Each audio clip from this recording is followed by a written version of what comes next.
Bienvenidos a un nuevo podcast del hombre y la historia. En el anterior episodio estuvimos repasando la historia de Inglaterra desde la Guerra de las Dos Rosas hasta prácticamente la década de 1580. En este nos vamos a centrar en la Guerra Anglo-Española y en el surgimiento de Gran Bretaña como potencia, y seguiremos aprendiendo más sobre cómo fue el origen de la colonización inglesa del Nuevo Mundo. Como vimos en el anterior episodio de esta serie, tras una fallida amistad con Felipe II, Elizabeth, que había estado provocando al rey español durante muchos años, permitiendo y promocionando la piratería contra los barcos españoles y luchando contra el catolicismo en las Islas Británicas, entra en guerra con España a partir de 1585. Esto pondrá la economía inglesa patas arriba durante 20 años. Felipe II era rey de España desde 1556 y de Portugal desde 1580, lo que le convertía en el monarca más poderoso de la Europa de su tiempo. Eso no amilanó el ánimo de los ingleses y escoceses protestantes, dispuestos a entrar en guerra total contra el Imperio español. Tras años de conflagración y desencuentros en distintos teatros, la reina inglesa tuvo que hacer frente al intento de invasión en 1588 de la flota más poderosa del mundo, la felicísima Armada Española, conocida vulgarmente como la Armada Invencible. Gracias en gran medida al mal tiempo y a una serie de infortunios y malas decisiones en el bando español, aunque también, en parte, al buen manejo de los pequeños barcos ingleses en el Canal de la Mancha, que no dejaba de ser aguas inglesas, los ingleses consiguieron evitar el desembarco español en Inglaterra. El objetivo de los españoles era encabezar una alianza antiprotestante en Inglaterra, por medio de un gran ejército español y católico, al que se unirían más adelante los rebeldes católicos irlandeses, rebeldes católicos ingleses y escoceses, que todavía eran muchos, y no pocos aristócratas interesados en derrocar a la reina para mejorar sus posiciones. Además, una alianza así podría contar con la ayuda de mercenarios y voluntarios católicos venidos de toda Europa. El caso es que la armada fue derrotada en un primer momento, teniendo que retirarse surcando los mares del norte y bordear las islas británicas sufriendo todo tipo de tempestades. Debido al terrible mal tiempo, las pérdidas de la ya de por sí diezmada armada fueron enormes, y la gran cruzada británica de los españoles y católicos fue abandonada. Si bien los españoles eran tan poderosos y ricos en aquel momento que no tardaron en reparar y reconstruir los barcos dañados y perdidos, estos abandonaron la idea de llevar a cabo de nuevo una gran campaña contra Inglaterra. Al fin y al cabo, ya estaban inmersos en muchos otros conflictos. En 1589, Elizabeth encomendó de nuevo a sus mejores almirantes, entre ellos Francis Drake, quien lideró la expedición, contraatacar a gran escala y llevar a cabo una invasión del noroeste y oeste de la península ibérica. Aquella estaba destinada a ser la mayor operación inglesa en el extranjero, desde las últimas grandes batallas de la Guerra de los 100 años contra Francia, que había acabado 150 años antes. El objetivo en este caso era facilitar al territorio portugués, incorporado 9 años antes al Imperio Español, su independencia. De este modo, los ingleses no solo conseguían recuperar a Portugal como su gran aliado europeo, pues lo llevaba siendo desde la Baja Edad Media, sino que también conseguirían debilitar el enorme imperio español y acabar así con su dominio de las rutas comerciales extraeuropeas y el monopolio de ciertos recursos materiales de origen tropical, tales como el tabaco y las especias. La gran armada inglesa sufrió una deserción de 1000 hombres antes incluso de llegar al Cantábrico. Pudo desembarcar en la península, pero fracasó estrepitosamente en su intento de invadir España. Primeramente, los ejércitos ingleses fueron repelidos en La Coruña, donde la defensa española fue tenaz y los ingleses perdieron muchas fuerzas, y seguidamente fueron derrotados también en la región de Lisboa, donde el poderío y el buen desempeño táctico de los ejércitos hispánicos y los problemas logísticos de los ingleses, sumados a epidemias en sus campamentos, dejaron a las tropas británicas fuera de juego y consumaron su desastre. Aunque el fracaso de la contraarmada inglesa dejó a Inglaterra en crisis económica, Elizabeth envió aún 2 grandes flotas en contra de España. La primera, en 1596, era muy ambiciosa y tenía como objetivo saquear varias ciudades y puertos españoles en el Caribe, así como crear una colonia inglesa permanente en Panamá. Por si el objetivo no fuese ya de por sí complicado, los ingleses cometieron el error de pasar por las Islas Canarias y atacar Las Palmas. Allí, 1500 hombres bien organizados, que contaban con el factor defensivo a su favor y una batería de cañones, repelieron el ataque, diezmando las tropas inglesas y dañando algunos barcos. Más tarde, aprovechando el descuido de una barcaza que paró a recoger agua, consiguieron hacer unos valiosos prisioneros ingleses, que confesaron los planes de la misión de la que formaban parte. De este modo, los españoles pudieron mandar una flota de auxilio a América, a la que luego se unieron refuerzos, que desbarataron completamente los planes ingleses, frustrados ya en Las Palmas. Y así fue como la flota inglesa fracasó en todos sus ataques en el Caribe y América Central, perdiendo hombres, barcos y recursos con cada ataque. Además de los miles de muertos en batalla, otros 1500 tripulantes ingleses perecieron por enfermedades. La operación también causó la muerte de los piratas Francis Drake y John Hawkins, una pérdida irreparable para Inglaterra. Más tarde, una segunda operación más modesta, en 1597, de la que también participaron mercenarios protestantes holandeses, sí logró saquear cruelmente la ciudad de Cádiz, aunque el balance de estas operaciones fue mucho más negativo que positivo para la corona inglesa. Por cierto que, por esos años, mediados de la década de 1590, las Provincias Unidas financiaron los 3 viajes del explorador Willem Barents al Océano Ártico. Por primera vez en la historia, los europeos pisaron el Polo Norte y hasta combatieron con osos polares. Por esos años, españoles y holandeses descubrieron gran parte del sureste asiático y Oceanía, y españoles y portugueses establecieron relaciones con Japón, China y los reinos indios a un nivel inédito.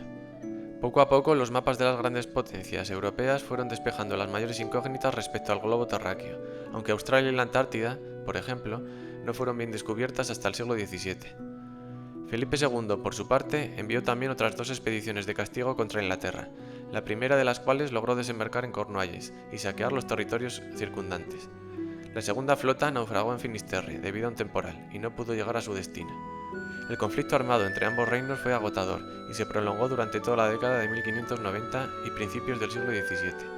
En Francia también ambos bandos apoyaron a reyes distintos, enviando los ingleses casi 20.000 hombres en favor de la causa borbónica de Enrique IV y de los hugonotes, o protestantes calvinistas franceses. Aunque Enrique IV de Borbón terminó convirtiéndose al catolicismo en 1593 para llevar la paz a su país y evitar la furia de los ejércitos españoles sobre París, Elizabeth mantuvo la alianza con él, debido a la fuerte enemistad con España. A mediados de la década de 1590, el hasta entonces amante de la reina, Sir Walter Raleigh, caería en desgracia progresivamente, primero por casarse con una dama de honor de la reina a sus espaldas, y luego por ser sospechoso de ateísmo y de conspiración, entre otras cosas. Pero su fascinación con América y sus ideas sobre la necesidad de colonizar nuevas tierras calaron hondo en el Parlamento inglés. Con el tiempo, Raleigh sería perdonado, pero años más tarde, en 1601, la mismísima reina que meses antes le había encargado de mejorar las defensas de la isla de Jersey, lo llevaría al cadalso acusado de planear el asesinato del conde de Essex, quien batallaba fútilmente en Irlanda contra los rebeldes católicos. Essex había comandado junto a Raleigh a 6.000 soldados y 14.000 hombres ingleses adicionales en Holanda, en contra de los españoles, es decir, a favor de los rebeldes protestantes, pero los tercios españoles se habían mostrado muy superiores, haciendo trizas al ejército inglés y manchando gravemente la imagen de Raleigh, Essex y los ejércitos ingleses. Pese a haber perdido el favor de la reina en sus múltiples derrotas a lo largo de 1590, Raleigh consiguió librarse de la muerte en el último momento de su condena a muerte, pero perdió definitivamente el favor real. Ya con el sucesor de Elizabeth reinando, fue encarcelado durante muchos años acusados de conspiración. Allí escribió un aclamado libro de historia mundial en 1614. El rey lo indultó en 1617 y le permitió navegar con la condición de no meterse en problemas con los españoles, con quienes ya se había firmado la paz. Desobedeció y a su vuelta fue condenado a muerte por presiones del embajador español, como ya veremos más tarde, falleciendo un año después. Se atribuyó a Raleigh una frase muy acertada acerca del poder de las talasocracias, esto es, los imperios marítimos. Quien posee el mar, posee el mundo entero. Desde luego, esto fue verdad en el caso del Imperio Británico, que gracias a su supremacía naval pudo resistir al mismísimo Imperio Napoleónico 200 años después de los hechos que estamos relatando ahora. El fin de la guerra entre Inglaterra y España. Finalmente, unos años después de la muerte de Felipe II en 1598, en 1601 España entró en la larga guerra anglo-irlandesa, que había empezado en 1594 y terminó 9 años después. Lo hizo apoyando la causa católica y la independencia de Irlanda, y obligando a Elizabeth a enviar decenas de miles de hombres a la isla. 3.500 españoles desembarcaron en Irlanda y lucharon valiente y efectivamente junto a los ejércitos rebeldes irlandeses. No obstante, la enorme fuerza inglesa venció en enero de 1602 en la decisiva batalla de Kinsale, al sur de la isla, e Irlanda perdió la guerra. 3.400 españoles fueron hechos prisioneros, y en torno a 100 perdieron la vida en la batalla. Esto frente a 6.000 ingleses y 1.200 irlandeses que murieron. La isla, fervorosamente católica, fue muy castigada por sublevarse. Con los años fue parcialmente colonizada, especialmente en su condado norte, el Ulster, que hasta entonces había sido el más anti-inglés de Irlanda. La colonización se hizo con colonos protestantes venidos de Gran Bretaña, y también de las regiones hugonotes de Francia, dando lugar a un conflicto étnico-religioso que dura hasta nuestros días, en pleno siglo XXI. Además, Irlanda fue sistemáticamente humillada, saqueada y maltratada por Londres desde entonces, hasta bien entrado el siglo XX, cuando pudo adquirir su independencia, aunque quedándose los británicos con la mayor parte del condado del Ulster, actual Irlanda del Norte, donde la mitad de la población sigue siendo protestante. Las pérdidas en todas aquellas guerras fueron grandes, aunque asumibles para España, que salió mejor parada que Inglaterra de la guerra y tenía una economía mucho más potente. Pero España también mantenía un imperio en 5 continentes, un ejército y una marina permanentes, combatía a los berberiscos en el norte de África, a los otomanos en el Mediterráneo central y oriental y a los protestantes en la Europa continental. La situación en Países Bajos se les fue definitivamente de las manos, en parte por haber desviado tantos recursos a combatir a Inglaterra y al bando protestante en Francia durante tantos años. Además, una peste asoló Castilla en esos años, y el endeudamiento y la inflación debido a las guerras y a la entrada masiva de metales preciosos en España se convirtieron en problemas permanentes para la corona hispánica. La guerra entre las coronas española e inglesa ya era insoportable para los dos países, y la muerte de los hasta entonces monarcas en esos años era la mejor oportunidad para que ambos países firmaran la paz. Durante muchos años todo el mundo había supuesto que Elizabeth se casaría y daría un heredero al reino, pero a pesar de haber tenido numerosos amores, entre ellos el de Relig, y de poder estar preocupada por un muy probable conflicto sucesorio tras su muerte, nunca lo hizo. La reina rechazó en varias ocasiones las mociones del Parlamento inglés, que le instaban a casarse, llegando incluso a disolver el Parlamento. Nada pudo convencerla de que se casara y tuviera hijos, y así fue hasta el día de su muerte. La era isabelina llega a su fin, reinado de Jaime I, unificación británica y paz con España. A la muerte de Elizabeth en 1603, el líder del gobierno y conde de Salisbury, Robert Cecil, hijo del gran asesor de la reina William Cecil, decide buscar en el sucesor al trono en el hasta entonces rey de Escocia, James VI de Escocia y futuro James I de Inglaterra y de Gran Bretaña. James ya llevaba muchos años buscando asegurarse el trono y la unión con Inglaterra. Ya en 1588 había apoyado a Elizabeth frente a la armada invencible de los españoles. No deja de ser curioso que su madre, la católica Mary Stuart, fuera vilipendiada tanto en Escocia como en Inglaterra. Había tenido que huir de Escocia a Inglaterra, dejando en el trono a su hijo James, debido al enfado que despertó en aquella sociedad moralista que se casara en terceras nupcias con el asesino de su segundo marido.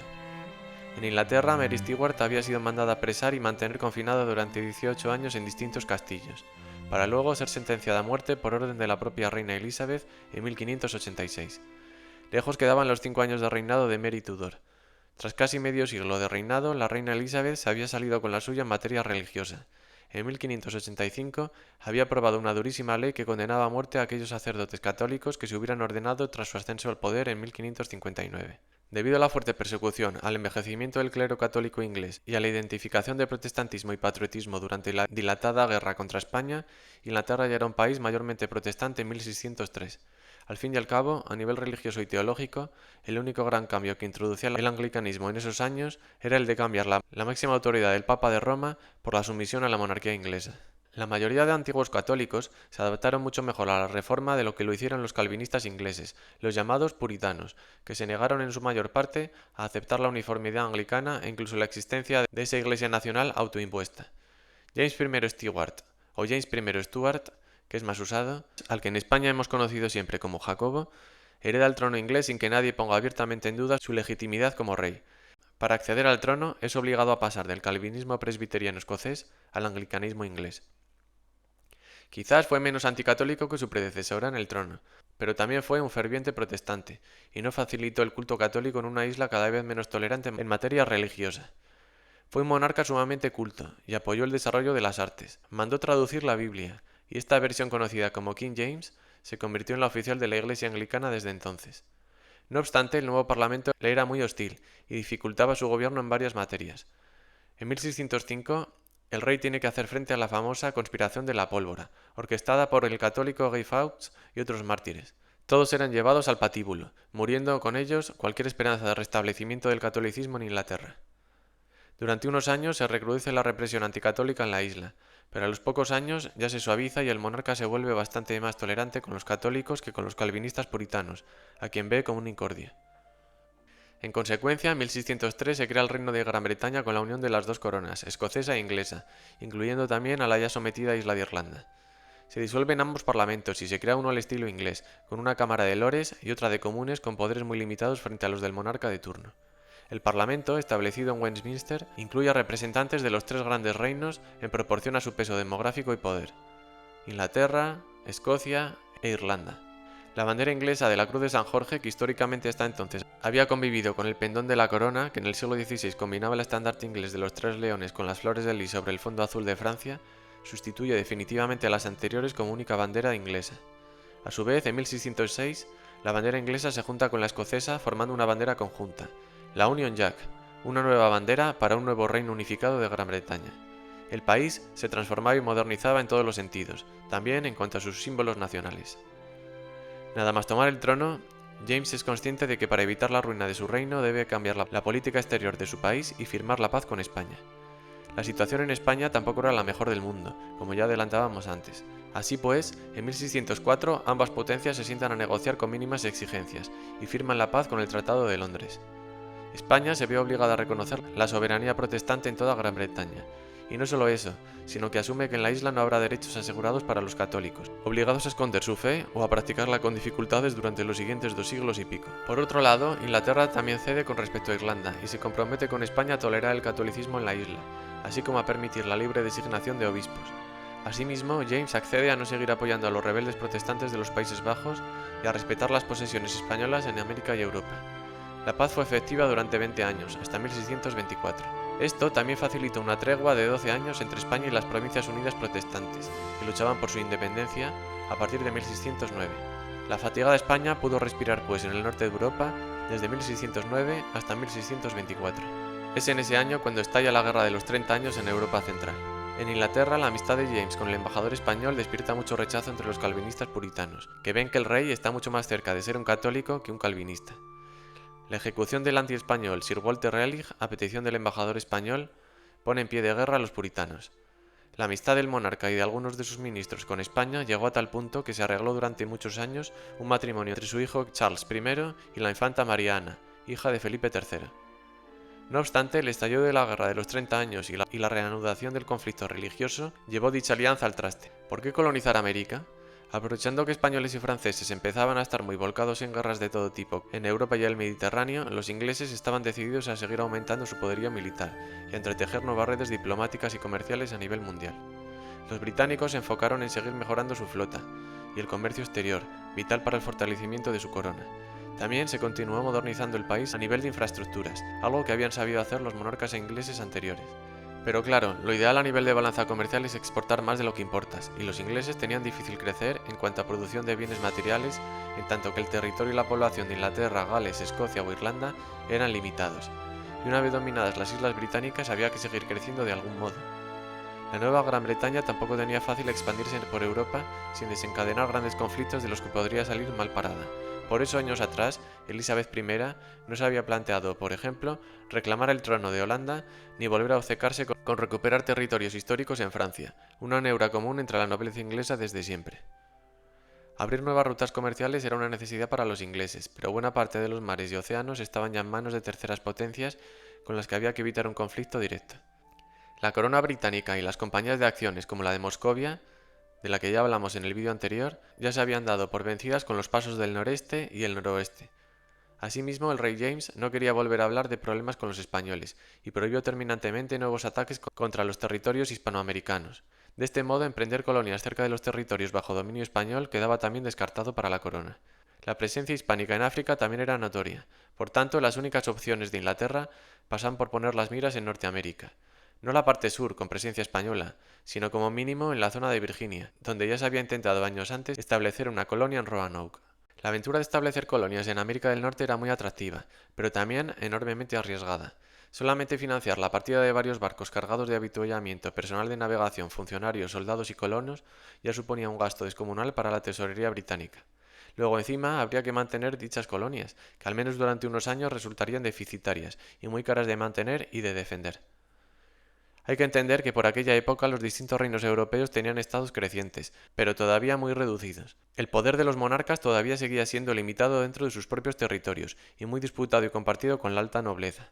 Las administraciones y todo el aparato del Estado eran reducidos, e incluso en el Imperio español se habían visto obligados a hacer grandes recortes en esos años. Esto hacía muy complicado el establecimiento de grandes empresas públicas, especialmente en el extranjero, y particularmente en algo relacionado con la creación de colonias a miles de millas de distancia. Tenemos que ver este tipo de misiones intercontinentales de comienzos del siglo XVI, quizá como dentro de 10 o 20 años veremos los grandes viajes de exploración y minería extraterrestre, que seguramente solo estarán al alcance de grandes multinacionales como SpaceX y de grandes bloques mundiales, como Estados Unidos, la Unión Europea o China. Además, debemos tener en cuenta que Inglaterra era un reino de tamaño medio, con solo 4,5 millones de habitantes para 1600, menos que el reino de Castilla, y menos de un tercio de la población de Francia. La economía de las islas británicas era mayormente de subsistencia, basada en la agricultura y la ganadería tradicionales, y aunque también tenían ciertos recursos importantes como abundante madera, lana, industria textil y algo de minería, el número de recursos era muy limitado. El nuevo reino de Gran Bretaña era próspero y tenía una posición geográfica muy privilegiada debido a su posición insular y apartada, en el extremo noroccidental del continente. Pero llevar a cabo una política exterior más agresiva y de expansión colonial era muy arriesgado y costoso. La corona británica vio necesario convertir la gran aventura en el Nuevo Mundo en una empresa de cooperación público-privada, como lo habían sido muchas de las expediciones del siglo previo. De ese modo se conseguía que la financiación viniera principalmente de parte de nobles y comerciantes ricos, dispuestos a arriesgar parte de su patrimonio en pos de su enriquecimiento y prestigio personal, así como del fortalecimiento de su patria, claro está. No había mucho tiempo que perder, pues los franceses ya se estaban adelantando a Inglaterra en la gran carrera por colonizar Norteamérica. No os perdáis en las próximas semanas los 2 capítulos que voy a hacer sobre la colonización de Norteamérica. Asimismo, durante todo el mes que viene tengo pensado subir varios vídeos centrados en la historia de Estados Unidos, aprovechando que en poco más de un mes habrá elecciones presidenciales en el país norteamericano.